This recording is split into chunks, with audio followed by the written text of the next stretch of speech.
A part of that plan, of course, is to induce the gradual surrender of American sovereignty, piece by piece and step by step, to various international organizations, of which the United Nations is the outstanding but far from the only example. Now, here are the aims for the United States. 1, greatly expanded government spending for every conceivable means of getting rid of ever larger sums of American money as wastefully as possible. 2, higher and then much higher taxes. 3, an increasingly unbalanced budget despite the higher taxes.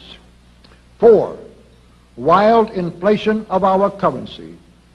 5, government controls of prices, wages, and materials, supposedly to combat inflation.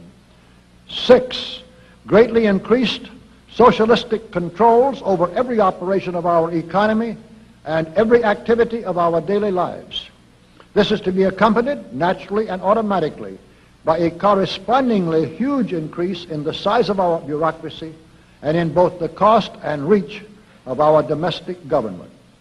7, far more centralization of power in Washington and the practical elimination of our state lines. There is a many-faceted drive at work to have our state lines eventually mean no more within the nation than our county lines do now within the states. 8, the steady advance of federal aid to and control over our educational system, leading to complete federalization of our public education. 9, a constant hammering into the American consciousness of the horror of modern warfare, the beauties and the absolute necessity of peace. Peace always on communist terms, of course. And 10, the consequent willingness of the American people to allow the steps of appeasement by our government which amount to a piecemeal surrender of the rest of the free world and of the United States itself.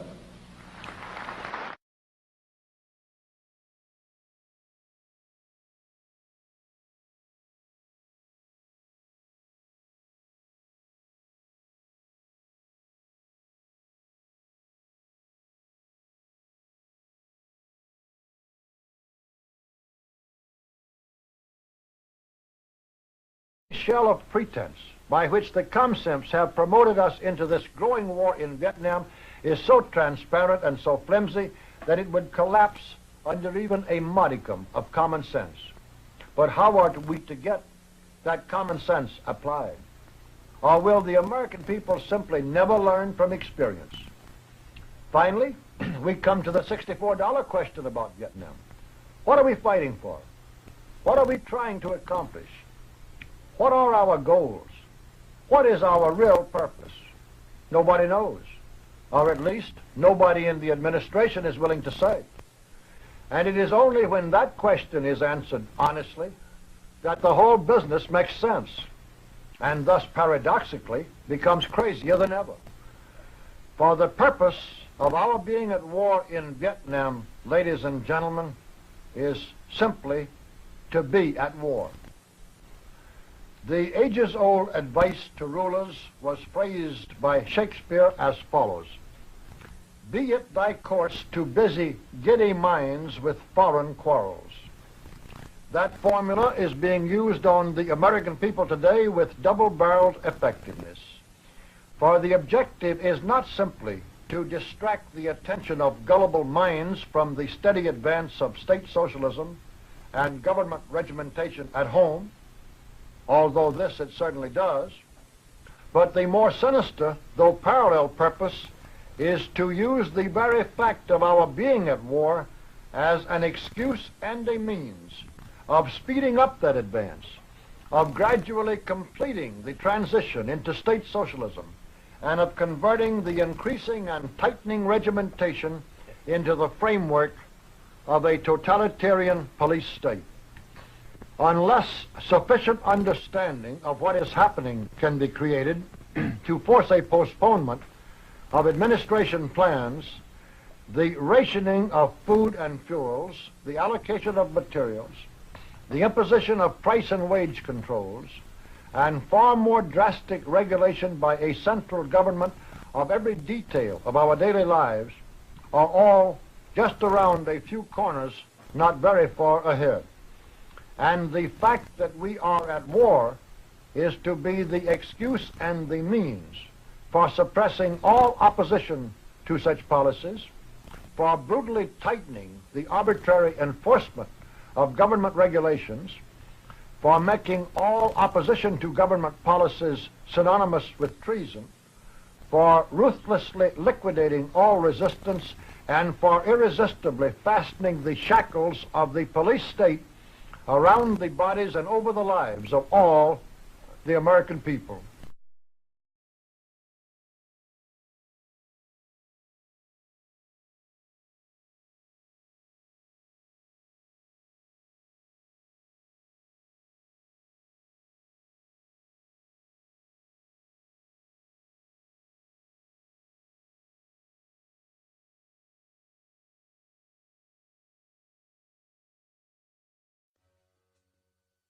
This shit's got to go.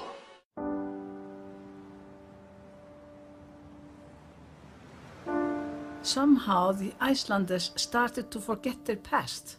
Peoples who forget their past have difficulties in tackling the present, not to mention the future.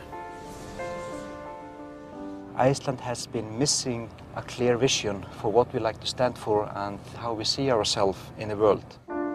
We will destroy nature that is invaluable for mankind and our descendants. We need to go towards the culture of enough. We're on the tipping point exactly now.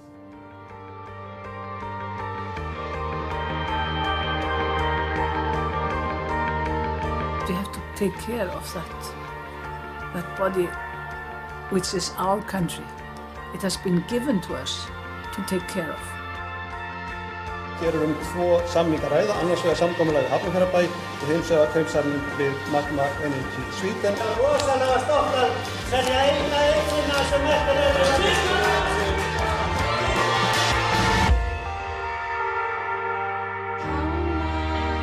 The greed that has led us to here needs to stop.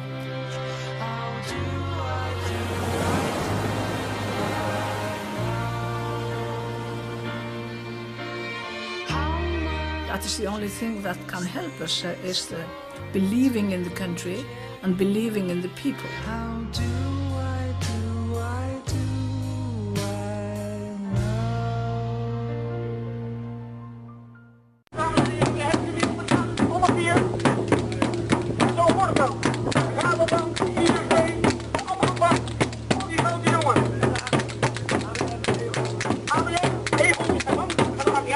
I am Hörður Torfason. I come from Iceland.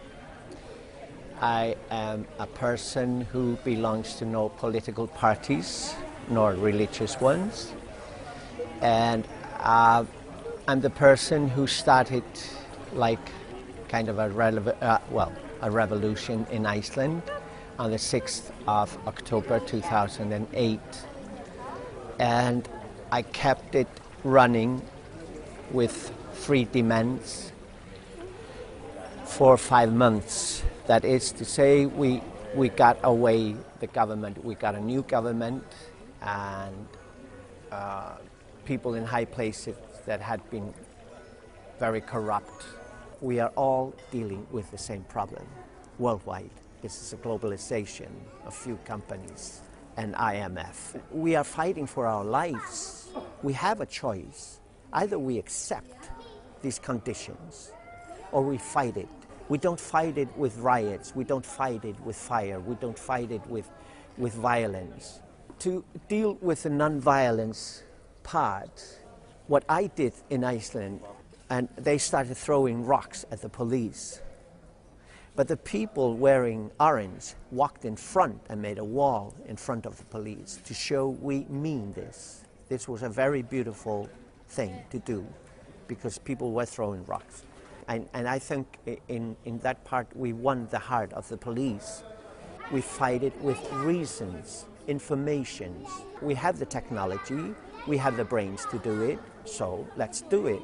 And each and every one of us has a part in it. To the Greek people, you have an option. Give up or fight, but fight with your brains. This is about our lives and the future of the children, of the generations, of the young people today. I mean, what's their future as it is? To the Greek politicians, listen to your people. You are working for the people, not for your private situation. Greek people, all over the world, people are following what you are doing. We are aware of it. And we send our love and we say to you, we are fighting with you. And give strong messages to the politicians to do their jobs. When they are aware of you, they think, these are my votes, so I better do something for them. Make them aware of this. We are people all around the globe doing this. So join us. We are with you in our hearts and in our minds.